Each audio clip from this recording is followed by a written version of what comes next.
grande fica por conta da Jônia, né? Sou um pequeno trabalhador, nos dois sentidos. A nossa discussão hoje não é a palestra, é uma reflexão, né? Vai girar em torno da fé. O que é fé?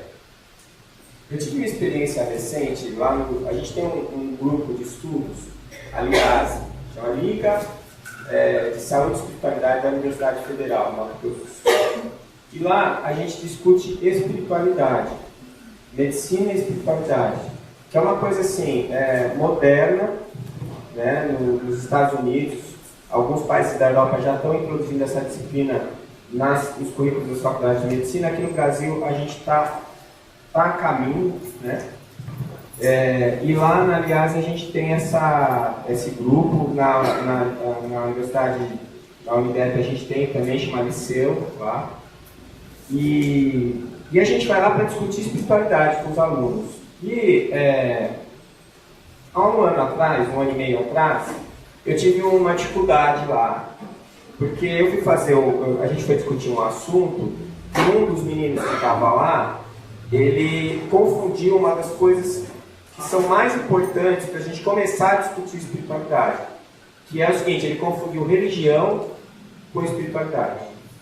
E por conta dessa confusão, assim, a gente teve uma discussão, ele discutiu comigo, eu não discuti com ele, mas no final das contas ficou uma situação bem desagradável, porque ele sabia que eu era espírita e ele utilizou isso como uma forma de tentar me agredir, né? E nessa discussão que a gente teve, duas coisas me chamaram a atenção. A primeira delas é o seguinte: eu sempre falo isso, eu uso isso como um mecanismo de controle para mim. Se alguém me fala alguma coisa, se alguém fala alguma coisa de mim, me atribui algum defeito, se aquilo me irrita, é porque está certo. Se eu fico muito irritado, é porque com certeza está certo. O meu grau de indignação que aquela pessoa falou é diretamente proporcional ao grau de verdade sobre o que ela está afirmando de mim. Então, toda vez que eu me irrito demais, na hora não dá, né? Na hora você tem que se segurar para não xingar, para não devolver, mas assim, depois, passa, com a cabeça no travesseiro, eu procuro fazer uma análise. Uma das coisas que ele me falou que me irritou foi quando ele falou que eu ficava falando de religião, e eu me irritei. Depois eu fui fazer a análise. A segunda coisa que ele me falou é que eu estava lá para doutriná-los, para transformar todo mundo em espírita. E que o mais importante de tudo era a fé. Essas duas coisas me irritaram, mas me deixaram preocupado, né? Então, primeiro eu vou falar por que eu me irritei quando ele falou que eu falava de religião. Eu me irritei porque o meu filho mais velho, ele fala isso também. Não, meu pai viaja pelo Brasil para falar de religião. E toda vez que ele fala isso, eu me irrito, né? Porque na minha cabeça, eu estou falando de ciência e não de religião. E eu me irritei porque eu mesmo estava tendo dificuldade de perceber que eu faço as duas coisas. Porque o espiritismo é ciência, filosofia e religião. Então, mesmo eu gostando da parte científica, eu gostando de falar sobre esse assunto pelos dados científicos e ficar citando autores e pesquisas realizadas nos Estados Unidos, né? Porque quando é feito lá é muito melhor do que quando é feito aqui, né? Se estiver publicado em inglês é lindo, todo mundo fala que é verdade. Então a gente usa isso como referência, né? Porque as pessoas falam: ah, não, se o Dr. Harold Kelly falou, é verdade. Agora se o Dr. João da Silva falou, deve ser mentira, né? Brasileiro, né? Então, eu me irritei por quê? Porque eu descobri que eu mesmo tenho um certo preconceito com isso. E eu atribuo isso à minha própria formação acadêmica, né? Eu me formei médico e a medicina ainda é um curso que tenta afastar a gente dessa questão espiritual. O movimento que ele está fazendo é o contrário, ele está tentando aproximar de novo o estudante de medicina e o médico da espiritualidade, né?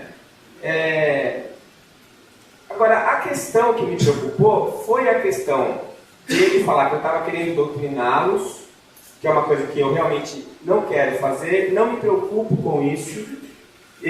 Uma coisa como espírita, uma das preocupações que eu tenho, não é trazer mais espíritas para o centro espírita.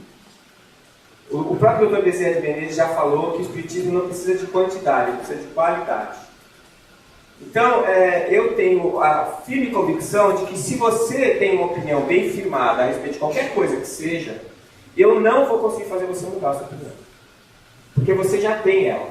E eu não vou fazer você se transformar ou transformar a sua opinião. A única coisa que vai fazer você transformar a sua opinião é a sua experiência de vida que faz com que você perceba que aquilo pode estar errado. E aí você vai buscar alternativas para aquilo e aí você descobre que você estava errado. Aí você muda de opinião. Você muda de opinião. Eu posso te influenciar se você estiver aberto à influência. Né? Então, essa é uma das coisas que me preocupou, porque como que aquele menino estava preocupado com isso? Né? Por que ele achou que eu queria doutriná-lo? Eu não queria. E a outra coisa foi quando ele falou que o mais importante era a fé. Porque ele foi falar de Chico Xavier, que o Chico Xavier era um débil mental, ele usou até essa palavra, né? Na hora, eu tive vontade de pular no pescoço dele, mas eu tentei ficar bem cristão, assim, né? Eu falei assim, não, doutor Bezerra, me segura, me segura. Aí eu falei assim, mas por que você está falando isso? Né? Ele não deu um belo exemplo de vida, ele não viveu até 90 e tantos anos de vida fazendo caridade, ajudando as pessoas, podia ter ficado rico, não ficou. Né? Isso não é o mais importante, não é o mais importante é a fé. E aquilo me fez refletir um pouquinho sobre isso. Porque, será que o mais importante é a fé? Aí isso me remeteu às minhas aulas de catecismo, né? O que eu aprendi, se é que eu aprendi direito, que a fé era o seguinte: o que é ter fé? É você acreditar em algo, né, sem questionar. A fé, se ela é questionada, não é fé. Foi assim que eu aprendi. Então, para eu ter um lugar no céu, para Deus me receber, eu precisava aceitar as regras que Ele colocou sem discutir. Isso era ter fé. E eu cresci com esse conceito na cabeça, absolutamente inadequado para mim. Porque eu nunca fui, eu era um chato. Na escola, eu sempre fui um chato. Professora, por quê? Por que isso é assim? Por que tem que ser assim? Eu sempre quis uma explicação para todas as coisas. E eu acho que eu me sinto confortável na parte científica justamente por causa disso. O que é um cientista? Se não uma pessoa que tem um ponto de interrogação na cabeça. O cientista é o curioso, é aquele que quer saber, ele quer descobrir, né? Ele quer explorar. Isso é um cientista. Agora, se a fé for algo que eu preciso aceitar pronto, eu vou aceitar pronto de quem? Esse é o meu questionamento. Da onde vem pronto para eu ter que aceitar? E aí, depois que eu comecei que eu conheci o Espiritismo, eu imediatamente me identifiquei. Por quê? Porque o Espiritismo te diz assim, que fé não é algo que você tenha que aceitar, que você não pode discutir. É um objetivo a ser alcançado. E esse objetivo vai ser alcançado no seu trabalho diário de construção do seu saber, de construção da sua fé. E isso para mim é fundamental. Por quê? Porque se eu construo a minha fé, esta não pode ser imposta por ninguém. Então, por exemplo, quando Galileu admitiu que o Sol não era o centro, mas a Terra, porque senão ele ia para a fogueira, alguém mudou a opinião dele? Por um acaso, o fato dele dizer que era mentira, fez ele acreditar que era mentira, ou ele continuou achando, mas falou só para não morrer? Se você está sendo coagido por um sistema político, social, familiar, seja lá o que for, e você segue as regras que a sociedade ou o grupo está te dando, para você poder se integrar naquela sociedade, isso por um acaso muda a sua maneira de pensar? Faz com que você acredite naquilo só porque você está sendo obrigado a seguir?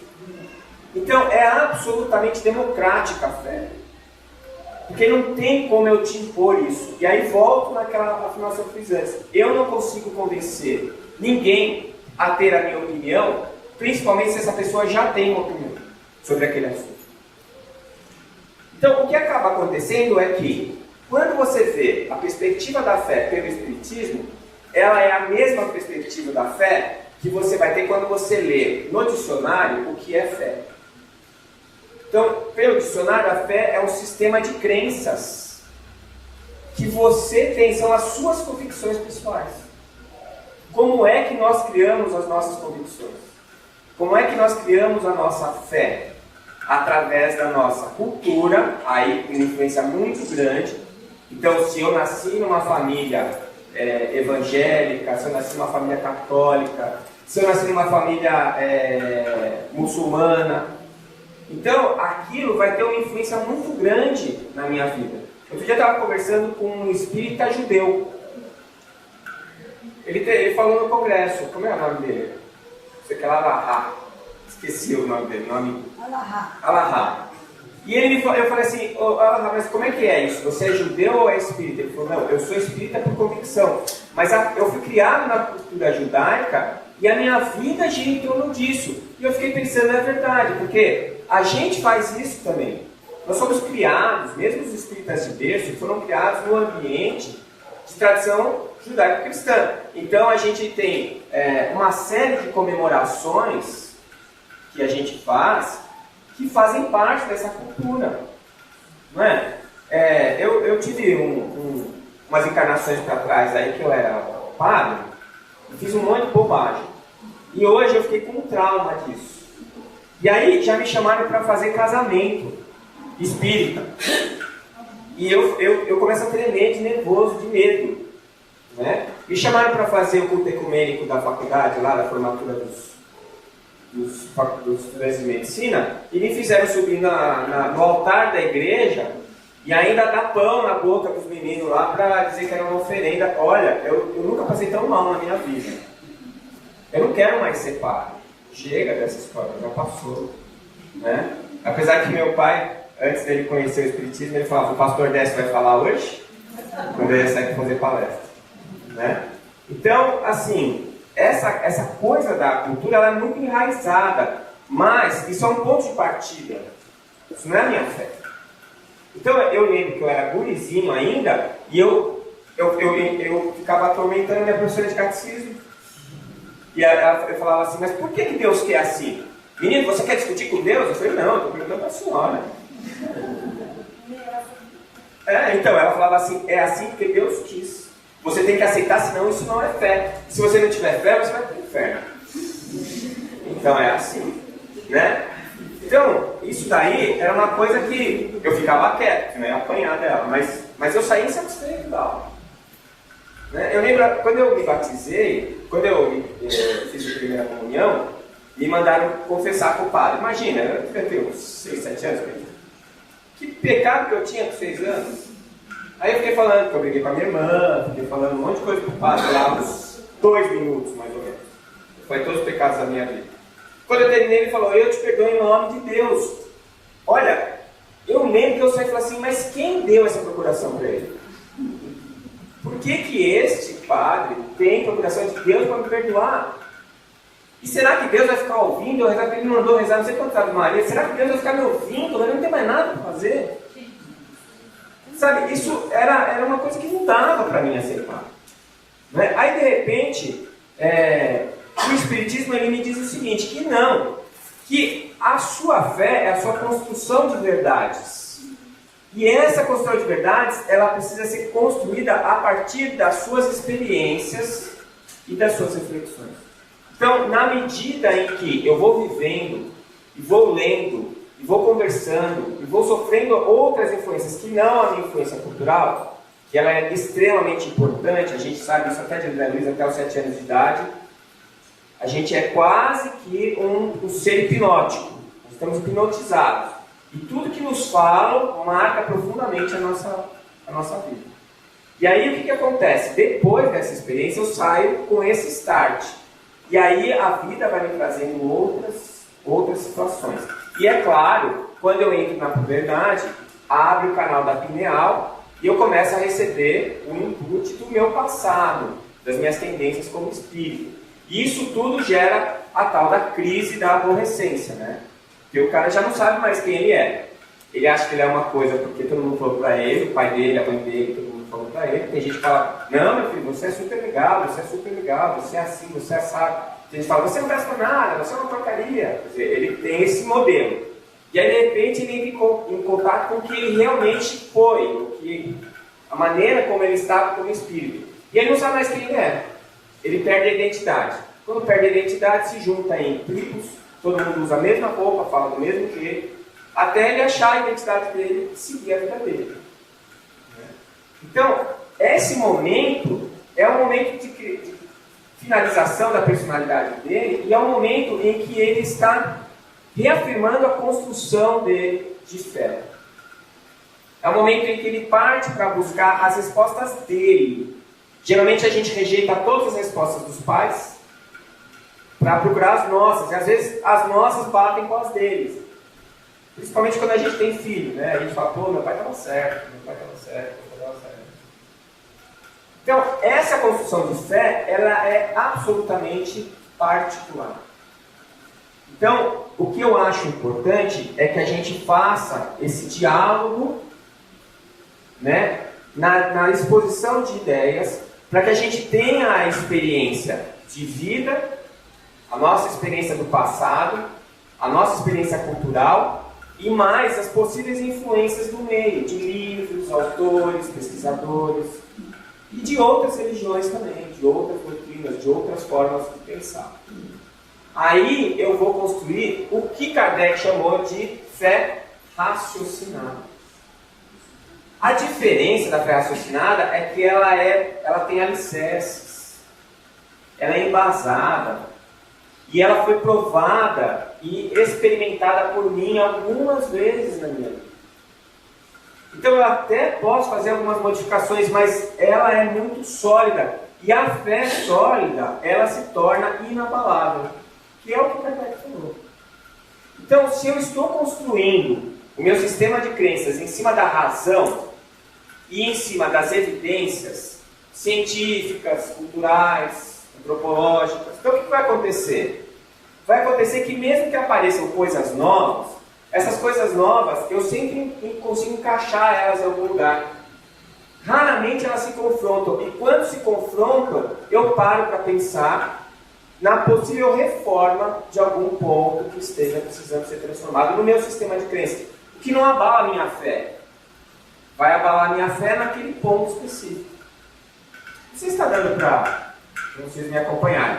Então, é exatamente o que Kardec falou. Quando Kardec diz assim, que o Espiritismo pode enfrentar frente a frente a ciência, e se um dia a ciência provar que o Espiritismo está errado, que o Espiritismo vai mudar, eu tenho para mim que Kardec afirmou isso, não porque ele achava que ele precisava de um sistema de renovação para o Espiritismo ser sempre moderno. Ele sabia que as bases que ele estava colocando eram verdades. Ele colocou aquilo ali como uma vacina antidogma. O dogma é aquela história que eu estava falando para você. É assim porque Deus quis, você tem que aceitar e fim de papo. Então, quando ele fala isso, ele está vacinando o Espiritismo contra o dogma. Por quê? Porque, olha, Kardec disse que se em algum momento a ciência se confrontar com o Espiritismo, que a gente tem que parar para pensar se o Espiritismo não está errado, e se tiver, a gente transforma. Para deixar a gente com a cabeça aberta. Apesar que a gente tem muita dificuldade de fazer isso. Né? As diferenças entre os espíritas, os católicos, os evangélicos, os judeus, os muçulmanos, é só o rótulo, a camiseta que eles colocam. Porque lá dentro nós somos tudo igual. Né? O Medrado falou isso para mim uma vez, eu encontrei ele nessas andanças pela Europa. Vocês conhecem o Medrado, né? E ele falou assim para mim, olha, Décio, gente, é tudo igual. Eles gostam das mesmas coisas, a cultura dá um verniz, mas lá dentro eles são todos iguais. E eu acredito nele, acho que ele está certo. Então vejam vocês o seguinte, que na medida em que eu tenho essa fé sólida, o que acontece? Eu é que comando a minha vida, eu passo a me sentir muito mais seguro dentro daquilo que eu acredito, e eu começo a me sentir menos preocupado com o que o outro acredita. Que aliás é um segundo ponto que eu levo muito, que eu presto muita atenção. Quando eu me sinto muito inclinado a tentar convencer alguém de alguma coisa, é porque, na verdade, eu ainda não me convenci. que aquilo é verdade. Então, na medida em que eu me sinto muito feliz de divulgar o Espiritismo, e me sinto feliz quando eu tenho essa oportunidade, na verdade, eu nunca me senti necessitado de arrebanhar mais espíritas, de convencer as pessoas de que o Espiritismo é que é a verdade. Porque é a minha verdade. Então, se alguém quiser participar desse prazer que eu tenho, de ter encontrado uma doutrina que responde às minhas perguntas, eu divido isso com as pessoas. Mas se elas não quiserem, para mim está ótimo. Eu não ligo. Se os meus pacientes vêm dividir comigo a fé deles, eu partilho dessa fé, porque eu sei que é importante para eles a fé deles, como a minha é importante para mim. Mas em hipótese alguma, eu tenho que transformá-los ou modificá-los, porque isso é deles. A fé é produção autoral, é de cada um. A religião, ela era para ser um catalisador de fé, mas ela se transformou em grupos sociais que a princípio estavam unidos para divulgar a espiritualidade, mas se transformaram em grupos em busca da hegemonia, poder, né? E recentemente dinheiro. Recentemente não, já há muito tempo, dinheiro. E aí o que acabou acontecendo? Acabou acontecendo que a palavra religião, que a princípio significava, vinha do latim religare, que é religar-se à origem, essa palavra hoje significa grupos sociais que se debatem como as torcidas de time de futebol. É um falando mal do outro, um criticando o outro. Se você for pegar as religiões cristãs, tem 90% de acerto e 10% de discordância. Mas todo mundo só fala dos 10%, ninguém fala dos 90%. Então, hoje, religião é grupo social. Não é mais o religar-se. Agora, quando você consegue racionalizar suas ideias e buscar, a partir da razão, da sua experiência, da sua cultura, uma forma de construir a fé, esta fé te impulsiona para a espiritualidade. E o que é a espiritualidade? É a transcendência. Espiritualidade é você buscando o transcendente, algo que vai além daquilo que atualmente você está acostumado a ver. Algo que vai te explicar quem é você, que vai te trazer resposta por que você está aqui, de qual a importância que você tem para as pessoas que estão ao seu redor, de qual é a importância que tem você saber o que é certo e o que é errado, você buscar seguir o certo, vai construir a moralidade, a ética, tudo isso vai vir da transcendência. Então, na minha opinião, mesmo quem diz que é ateu, tem o seu grau de espiritualidade. Na minha opinião, a espiritualidade é amputada, mas tem, porque ele tem os seus momentos de transcendência. Né? Ele chama às vezes de natureza aquilo que nós chamamos de Deus. Pouco importa. Pouco importa. Até porque a maioria de nós tem um conceito muito infantil mesmo de Deus. A gente, quer queira, quer não, imagina um velhinho de barba branca sentado no trono esperando. E você rezando para ter um lugar do lado direito dele ainda. Do lado esquerdo não é bom, o direito é que é legal. Né? E a gente ainda vive essa coisa infantil. A gente ainda vive isso. A gente ainda tem medo de demônio, tem medo do inferno, tem medo. Né? Só que o espírita não tem demônio, a gente sabe que não existe, vai ter obsessor. A gente sabe que não existe o inferno, mas tem um umbral. E por aí nós vamos indo. Né? Não estou com o demônio no corpo, é só o irmãozinho do mal. Né? E aí nós vamos indo. Então, assim, a gente precisa realmente parar para pensar nisso, porque no fundo, a religião é você com os outros. O que nós estamos fazendo aqui hoje não é um ato social. A gente se encontrou, a Jônia não falou que é gostoso ver as pessoas. Não é, isso é ruim? Não, não. Mas é isso que vai te alçar a espiritualidade? Também não. Então eu posso vir aqui toda terça-feira, sempre, dou uma cochilada na palestra, vou lá, tomo um passe e vou embora para casa. Tá tudo bem. Né? Se eu tiver casado com uma espírita e ela fizer questão, eu venho para fazer o medicamento, deixar ela feliz. Isso vai me mudar? Não. Então, o que é que muda? Tem gente que vem para o centro para tomar um passe. que é a hóstia do Espírito.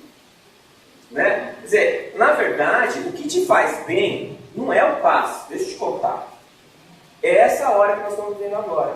Não por causa do palestrante, porque enquanto eu estou falando, mesmo que eu fale um monte de bobagem, eles dão um jeito de fazer funcionar. É só você pegar, assiste uma palestra ao vivo, uma palestra que você acha legal. Depois compra o DVD e assiste em casa. Você vai ver que é completamente diferente. Porque nesse momento, quem está agindo sobre vocês não sou eu, é a espiritualidade. Tem o passe magnético, tem ajuste de campos do seu perispírito. Você está sendo tratado. E se você está tentando acompanhar o que falar, nós estamos indo no sentido de uma vibração de mais alto nível, de um pensamento de ondas de frequência mais alta.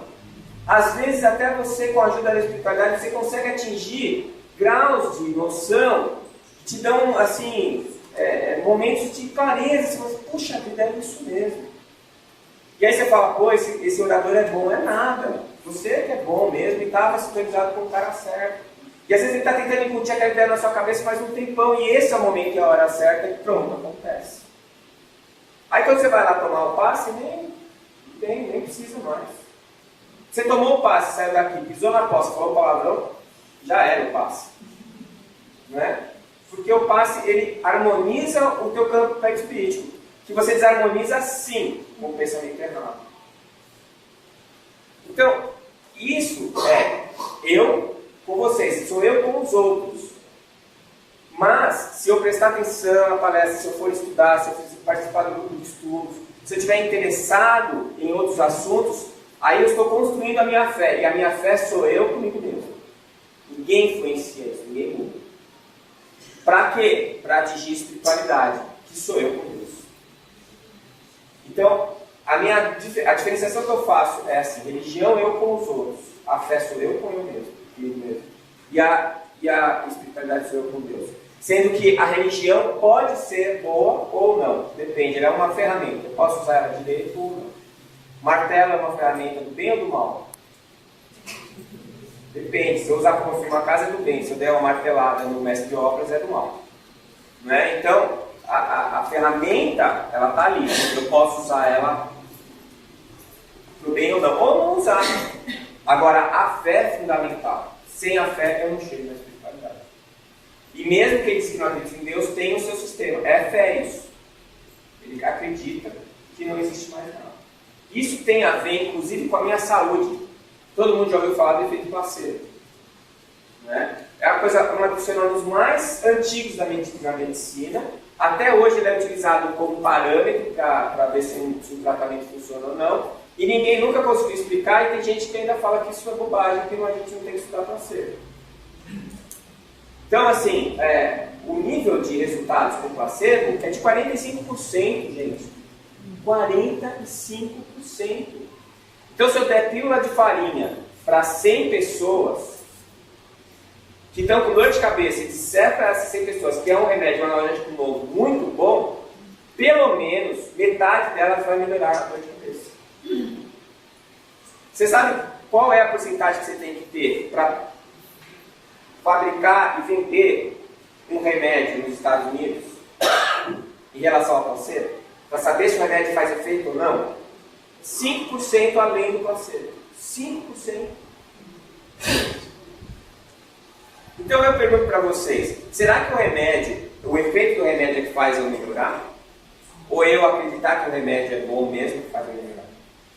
E esse 5%, será que não foi assim? Ele achou que o remédio não era bom, mas aí ele tomou o remédio teve uma alteração bioquímica no corpo dele, ele percebeu essa alteração bioquímica e falou, opa, eu acho que esse remédio vai fazer efeito. E aí faz. Será que não é isso? Eu falei isso no congresso de reumatologia, quase que eu apanhei. Porque tem gente que fala assim, o Décio está falando que remédio não serve para nada. Não é isso que eu estou falando, não. Não é? Não é isso que eu estou falando. O que eu estou falando é o seguinte, que mais importante do que o remédio é a relação médico-paciente. Porque se ele acredita em mim, ele sai de lá com a fé no meu tratamento. E aí vai funcionar. Se ele não tiver a fé, não vai funcionar. Aí a gente podia falar de física quântica, a gente podia falar de Arthur Schopenhauer, a A gente podia falar de um monte de coisa, eu vou poupar vocês dessa dor hoje, né? Mas o que acaba acontecendo é isso, é que a minha fé é que comanda a minha vida. Então, se eu acho que a minha vida é boa ou ruim, depende de qual fator. É onde eu moro, se eu estou comendo, se eu tenho cultura, se eu sou feliz no casamento, se eu gosto dos meus filhos, se eu tenho amigos. É isso que determina se eu sou feliz ou não? Não é, gente. É se eu estou satisfeito com o que eu tenho. Isso é que me faz ser feliz ou não. Isso nada mais é do que o meu julgamento sobre a minha vida, a minha fé, o meu sistema de crenças sobre o que eu tenho. Porque senão não ia ter ninguém feliz na favela. E não ia ter ninguém feliz no Palácio da Alvorada, lá no Brasil. E eles são infelizes, hein? A maior parte deles é. Então vejam vocês assim, que na verdade eu preciso da fé para viver feliz. Para viver bem.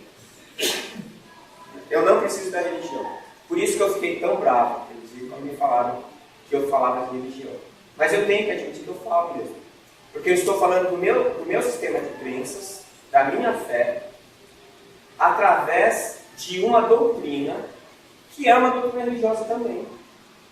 Então, se eu quero que as pessoas acreditem que eu estou falando de ciência, e eu acho que eu estou, eu não posso dizer que eu não estou falando de religião. Porque eu também estou. Então, eu queria, para encerrar, né? Eu queria trazer um texto para vocês, que é de um filósofo brasileiro chamado Humberto Roden. O Humberto Roden, ele não era espírita.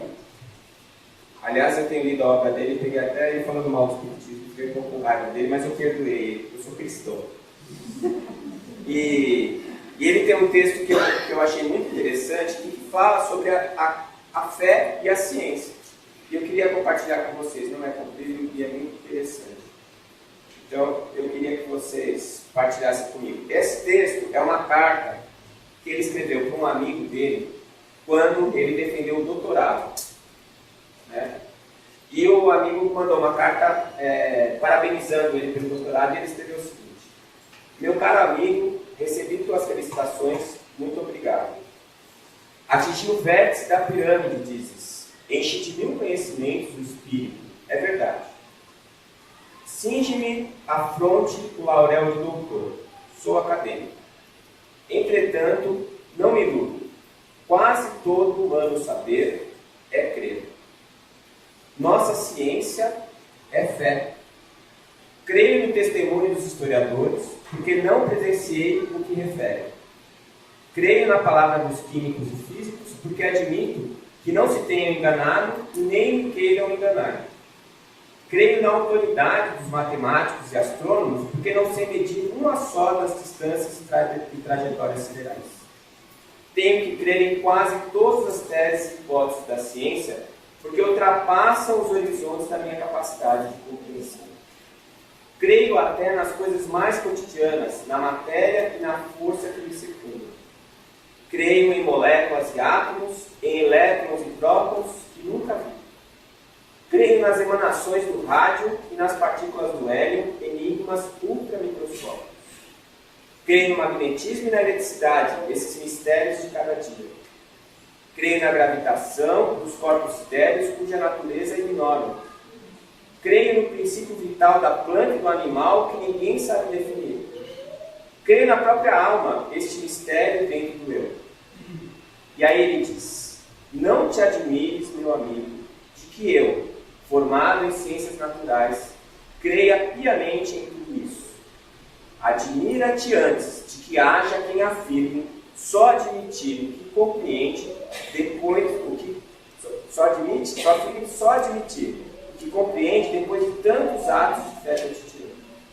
O que me espanta é que os homens que vivem de atos de crença descreiam em Deus por motivos científicos. Homem, tu que não compreendes o artefato, pretendes compreender o artífice? Que Deus seria esse que tua inteligência coubesse? Um mar que coubesse uma concha de molusco ainda seria mar? Um universo encerrado em um dedal, que nome mereceria?